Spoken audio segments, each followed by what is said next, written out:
Armor stone. Boulder.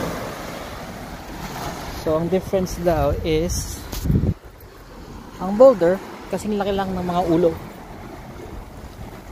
Meanwhile, ito ang mga armor stone, yun na, difference.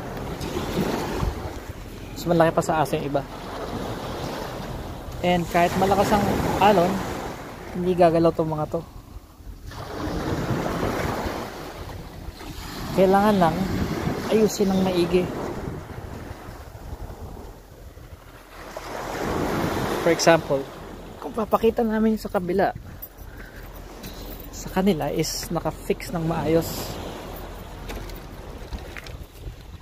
Well, you need to have a lot of budget. Pero, syempre, para ma-save naman yung property, you have to do what you have to do. Kaysa naman kainin ng katulad dati.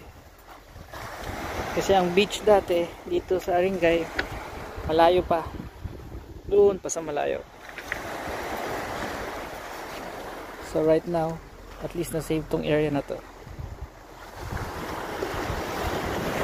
And before, marami mga nyog dito, nahulog na. An example, isa. Pero tinatry namin na magtanim. I don't know if it will grow kung tutubo sa ilalim ng mga bato. Armor stone.